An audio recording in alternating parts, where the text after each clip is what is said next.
Hello and welcome to Anatomy of Sex. I'm your host, Melanie Studley. What's up, guys? My name is Seth Studley. I'm a licensed marriage and family therapist. Welcome to the show. Today, we are talking about what to do if your partner is addicted to chatting apps and hookup apps. All right, let's dive in. If you need help processing a trauma, walking through difficult parts of your life, through a difficult season, through COVID stuff, please visit getfaithful.com/anatomy of marriage to start your online survey to get the help you need right now. Again, that's getfaithful.com/anatomy of marriage. All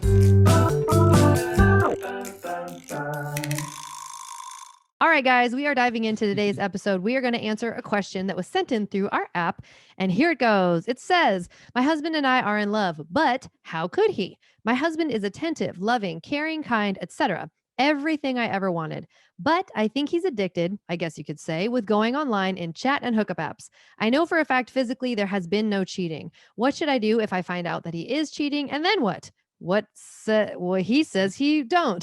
He says I don't know what the last we sentence don't means, know what that but means, but we got plenty to go off of, right? So dating apps, hookup apps like Tinder, where just people meet up and have sex. Okay, why would a husband go? Why would a woman go on those apps if there was no intention behind it? Well, we're just flirting around. So this isn't okay because it's hidden, because it's involving other people, and you guys aren't talking about it, right? This isn't good. I think that it might be a symptom of something else. It's like, okay, I can play with fire just enough, but I'm not like burning stuff, and but it gives me kind of a rush. So what's going on there, do you think? Well, I would like to start out by saying thank you for sending in your question, and I'm sorry for what you're going through. That is not wonderful, and it's not fun, and it doesn't feel good. If you're listening to this podcast and you yourself are doing this to your spouse, stop it. You're being a jerk. That's an a-hole thing to do. Not gonna lie. And I don't want to just tiptoe around this stuff. This is not the space for that. So this show we made intentionally something that you have to buy so we don't get in trouble for the things that we say. So that fair our mom warning, or dad might hear. Right. Yeah. Fair warning. We're going to say kind of a lot in this one. But I do want to start out by saying I'm so sorry for what you're going through. It is really, really hard and it's really unfair. I'm going to go back to asking the spouse who is doing this. Is this what you thought you were going to do when you got married? Like when you said, I'm going to get down on one knee and propose to my girlfriend or whatever. Then later I'm going to go on Tinder and I'm going to blah, blah, blah. Like, Is that what your goal was when you started out? If it's not, like do over with what you're doing in your relationship. This is not healthy. This will only drive you away from what you're wanting in the future. If you guys want to have kids, forget it. This is setting yourselves up for super duper failure, if that makes any sense. What are you thinking? Okay, so I want to know how you guys talk about this, right? I think you might be addicted, right? If I thought that you were addicted to wine or shopping all the time, I would address it and have a conversation with you. Now, this is around sex and other people, so it's very different than just like a problem with alcohol or a problem with like going on Amazon and using the debit card all the time, right? So I can understand the tension around there. But okay, here's a story, right? So when me and Melanie were going through a hard time a while back, she was looking for, I think, all kinds of like coping stuff, right? And I'm thinking, you don't know what I'm going to talk about, but I'm thinking about a time where you wanted to start redoing music and everything, right? And this is so goofy, I guess, but she started doing music again with her ex-boyfriend.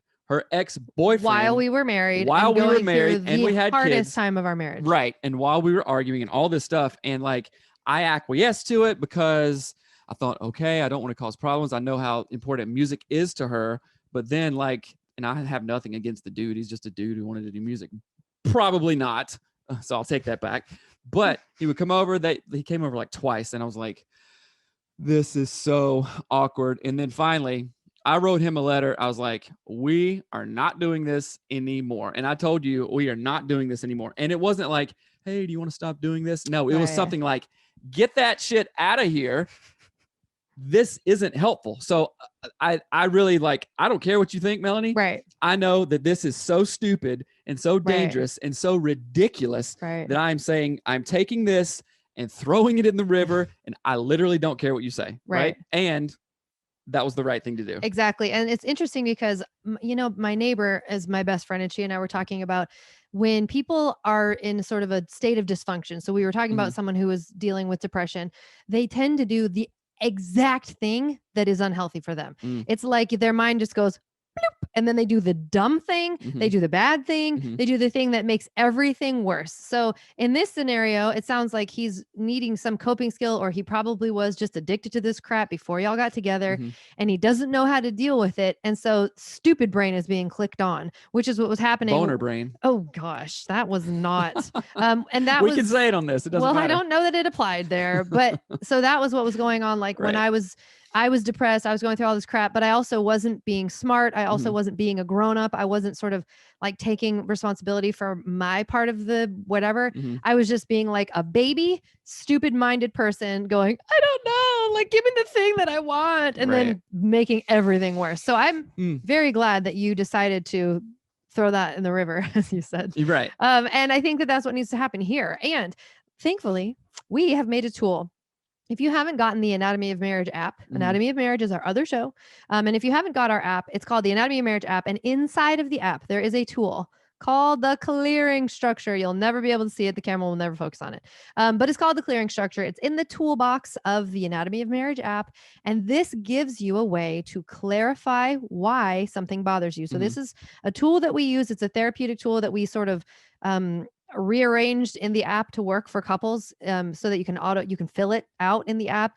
It generates feelings, like it gives you options for how something might make you feel, like betrayed or angry or alone or whatever. And so let's walk through it a little bit with this person's scenario in mind, saying, my husband is looking at porn online and dating apps or whatever. I don't like it. I don't know how to talk to him. What do I do? So here's what you do. You go to the clearing structure. Step 1, you write, dear, and then you fill in the blank, dear husband. And then it says, I know you love me and we're on the same team. I have something I want to talk to you about. But before I get to that, can I tell you 3 reasons why I love you and I'm thankful that you're in my life? Then you fill in the 3 reasons. Okay. You're fun. You're a hard worker. You're good husband. Whatever. You make good food, whatever that is. And that's very much on purpose. It's to make positives. It's called the AOM sandwich. It gives rapid and positivity, right? Then you go through and said, when you do X, you fill it in. I feel worthless, afraid, scared, sad, whatever. How I interpret this is that you actually don't care about me, or you like porn more than you like me, or I'm ugly, or whatever. However you interpret this particular behavior in your marriage, you put it in that section. Then it just goes on. It asks you all these different questions. I realize that I might be contributed in this by blah, blah, blah. What's important to me is that blah, blah, blah. You fill in that blank. And then at the end, here's the coolest part. When you push review on this, on all your questions you filled out, it will generate a paragraph for you. It will put everything you've put into the question, or all the questions you've answered. It will compile them together into a paragraph that you can literally like copy paste, send to your husband, email to your partner. If you've got the app itself, you can read it to them. So you're not guessing about how to put this sentence together in a way that's helpful. Right. It's literally already put together for you. And again, the clearing structure is a way to slow down our like lizard brain concepts here. Oftentimes I have some male coaching clients, they say, I want to do this. And I think in my mind, and I've thought this too, okay, when this comes up, this is how I'll react. I'll say it. But if I don't practice it, if I don't like prepare, it's like giving a speech. If you're going to like give a presentation at at work or a meeting or something, and you don't prepare, you're going to get up there and go, I don't know. That thing about the thing one time was the thing, and you're going to fall flat on your face. Right. And with topics like this, hey, is my husband looking at hookup apps? What? Of course, you're going to be stressed out about that. Of course, it's going to be contentious. Of course, he might lie or try to defend himself, and it's going to cause some kind of rift in the marriage until you actually face it and address it, right? So you do all your work, right? You just have to read this. So you're visualizing yourself, reading this to your husband, reading this to your partner, and if you see yourself already doing something when that thing comes up, then you're going to like have a X% chance of actually succeeding on that. Right. Right. And there's a lot to be said for the idea of like, people will, the way you bring something up is sort of how it's going to go. Like you start what's a good example of that? Like how John Gottman talks about soft startups, right? Like a new business or what? Yes. That's like a blanket company. Yeah, I'm an angel investor. Soft startup. No, a soft startup. It isn't like, hey, are you looking at shit? Are you being stupid? Right. That's a hard startup, right? Right. That's accusatory, that's sarcastic, that's blaming.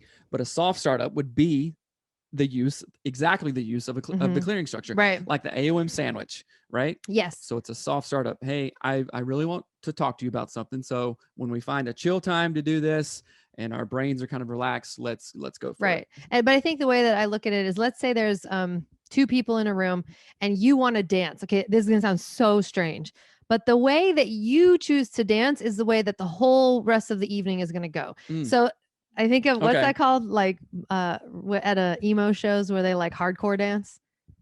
Like in the mosh pit. Yeah, what's it called? It's got a name. Anyway, a circle pit or stuff like that. So here's the thing. You have this magic ability to choose the kind of dance that you're going to have in this conversation around your husband, whatever. So are you coming in going, yeah! Right? Like, is that your energy? You're going, you're doing, right. You're doing. You got so close to hitting me. Because your spouse is going to match that energy, right? So if I come in and say, "Hey, babe, say we Let's have to." Let's do another example. What are you doing? You start with a different dance. Okay. So this is love. That's right? a perfect example. She matched my energy on that. She didn't know what I was going to do. Right. I might have done the box step or the Charleston shuffle. Charleston shuffle. The shag. That's what it's called. Oh, yeah, the shag. So it really is true that we have these things called mirror neurons, like a mirror. We will mirror what someone does without having any idea that we're doing it. So that happens like if a kid busts in and starts screaming at the top of their like you immediately, you don't go like, oh, what's the matter, Timmy? You get like angry. You go, oh, or maybe that's just me. So this is anatomy of sex, right? Let's bring it back into sex. So let's talk about a little topic, and I'm kind of switching gears here, but it's going to be interesting. So foreplay, right? What is that? No. Just listen to me. So if I approach you and say, which you've talked about this on the show before, like, hey, I would like to be with you. No, hey, let's go to bed early tonight and kind of, whatever. You approach me like a wet blanket. A wet blanket, right? Like it's a real transaction here, this and whatever, right? Here's my debit card. So what is your energy when I bring you that? Vom. Like, I don't want to be with you. Gross. You don't want to go to a vomitorium? I don't want to go to a vomitorium. I think that was a real thing. It was. Anyway, or if I am like sexy towards you and like kind of, I don't know, take the lumberjack. Yeah, lumberjack right? vibes. If I'm wearing my red and black flannel, then tell me your chainsaw, man. No, seriously, what do you think about that? Like, it's completely different. It's a completely different experience, and I really like how you tie that in, because I think we've never even talked about this idea before. But the way you show up is what you get. Like, you come in like a wet blanket. The last thing I want to do is hang out with you under the sheets. Right. But if you come in all lumberjack like, I'm gonna be all for it. Tell me. This is my idea of like that. Come in confident, direct. Sometimes when I'm too direct, you're like, oh, that's too direct. That makes me feel weird. That's kind of too direct. Confident, direct. What else? Like, literally, like what it would be helpful for a man listening to this is like, oh yeah, this is what we'll talk about that on another show. We are not talking about that right now. All right. I love you so much. But back to the thing. We want you to go, we want you to have these conversations with your spouse, especially if they're doing something that is detrimental to your marriage. Most people get married with the hopes of staying married. Most people get married with the hopes of having kids and starting a family. Y'all can't have this kind of crap in your marriage. You can't. You're setting yourself up for, it's literally like, when kids set up a ramp and they don't quite know how to like skateboard yet, and they make like the steepest ramp ever, and you're going to lose your front teeth there. Like, that's what you're setting yourself up for. The longer you put this off, the worse it's going to get, the bigger the fall, the harder it's going to be, the more bones you're going to break. So grab the clearing structure in the Anatomy of Marriage app and talk through these things with your partner once you've figured it out for yourself, sort of in your own mind. And again, how you show up is what you end up bringing. So and I would say that this type of, I don't know what you want to call it, digital infidelity or whatever. I don't know exactly. And obviously I don't know right. I don't know the extent to what he's doing. Right. But it's almost, maybe not almost, in my mind, it is more dangerous and worse and more hurtful than just plain old porn. Right. Right. Because it's interactive. If you're on, and like local, like, right. You know what I'm saying? You could, I don't even know what Tinder does, but if it says, 15 miles away, like when you search something and like if I'm looking for find Starbucks near me, Right. it's like find booty near me. It's like, oh, wait a minute, that's 15 miles over there, but you're just talking, but maybe I'll run into her. You know what I'm saying? So it's much more dangerous because it's like, oh, the fire's over there. Okay, I can like maybe go. This is what I think. People who are faffing around with this stuff, figure out what the hell you want. Do you want to be married, or do you want to have stupid people you go F around with? Figure out what the hell you want. Do that for your spouse. I like that. You didn't marry them to F around like this. Figure it out for your kids. If you've got kids and you're doing this shit, shame on you. And I will shame. Is it about this girl shame was now? shame. No, So, I do think, yeah. I just heard this in a podcast, actually, in a Fight Worth Fighting podcast. The lady said, I think that shame is healthy sometimes. And I was like, I can dig that. I get Brene Brown's vibes, but I also think sometimes shame is like when you roll up the towel. Right. Go, okay. Okay. So here's a perfect example. When we were going through all the shit and our counselor said, look me straight in the eye, just dead ass in the eye, and said, what are you doing? I felt shame, right? He wasn't shaming me. That was more of a imposed kind of healthy shame. Like, oh, you're right. I don't have an answer. And when you feel that, you don't want to go back. Right. It's convicting. Don't want to go back. Right. But we're not shaming of like, well, okay, this guy has a long history with this. It started in childhood. And this is like, it's a more of a mental health thing. Right. Obviously we're not shaming mental health or anything like that, but that like sense of shame, like, oh shit, I got to get my stuff together. Right. Okay. Now's the time. And right? it's not shaming the desire for sex. It's not shaming a body. It's not shaming, intimacy. It's none of those things. This is shaming the concept of like, oh, I made a vow to my spouse. Well, I don't know if I care about that vow. I think I'm just going to go look online. Like that's what I'm talking about. And again, I heard this from I think it was Sadhguru in Inner Engineering. I think I could be wrong, but he talked about this idea that people often say, well, I'm free to like make my own choices. And he said, don't let your, like the thing that you think that's freedom is actually can be your captor. Like it's your, it holds you captive, but you're pretending it's a freedom that you have. Right. Like, okay, if you think, oh, well, this is just a choice, then choose to stop doing it for a while. See if it's actually a choice, or are you actually addicted and you're enslaved to it, and you're treating that enslavement as if it's just like my free choice to do whatever. You know what I mean? Me. I'm a man, or I'm a woman, or it's just what I want, or whatever. Right. And everything has, everything's got a price. Okay. If you're going to F around online and you're going to go chat with people and you're going to lie to your spouse, there is a cost associated with that. The cost might be your marriage. The cost might be your job, a future with your children. Like, please weigh the cost. Like, be an actual man and weigh the cost. Don't be a boy and think everything's fine. If that makes sense. What were we going to say? The things that we say yes to inherently and directly equals something that we're saying no to, and vice versa, right? And that goes good or bad. If I'm saying no to, I don't know, not going to the gym, saying no to not eating just whatever I want and drinking all the time, guess what I'm saying yes to? I'm saying yes to probably more years in my life, more years with her, more years with my kids, a higher sense of self-esteem, all this stuff.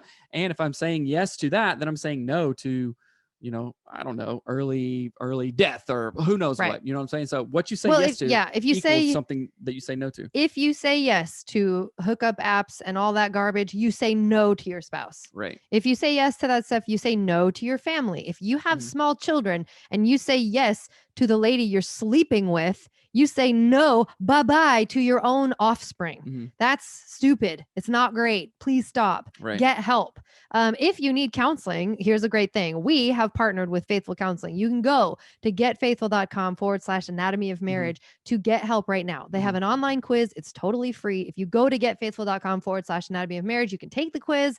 It's really thorough. You can choose like the gender of your therapist. You can choose all sorts of things. Religion, any kind of topics they specialize in. And you guys, I get it. I'm a licensed marriage and family therapist. Getfaithful.com/anatomy of marriage offers the help. You don't have to go to an office. You don't have to get the Rona. You don't have to do anything except turn on your phone, get the app, and do the work and show up. Right. That's what therapy is about. So getfaithful.com/anatomy of marriage. Yes. And again, to wrap all of this up, I love sort of what you were saying of what you say yes to equals saying no to these other things. And again, going back to the question, like, take the time to get Anatomy of Marriage, the app, walk through the clearing structure, fill out all the questions. It will generate that paragraph for you. And then talk to your partner, but make sure the way you show up is correct. Don't show up hardcore dancing and screaming. Don't show up like Metallica. Soft start, you guys. Have a soft start. AUM sandwich. Say something nice. Don't come in there guns blazing. That's not going to work. It's not going to work. Exactly. So this has been a great episode. We hope you've enjoyed it. If you've liked the show, make sure to subscribe to the podcast. Subscribe to the video. What? Wait a minute. Start over. Subscribe to our YouTube channel. Right. Hit the notification bell. If you're listening to the podcast, subscribe to the podcast. And if you like our show, please give us a rating and review on iTunes. It matters a lot. And leave your comments and your thoughts below if you had some. So you're going to have to edit all that out. This isn't on No, iTunes. I'm not. This isn't on YouTube. All right. We'll talk to y'all later. Bye. Bye.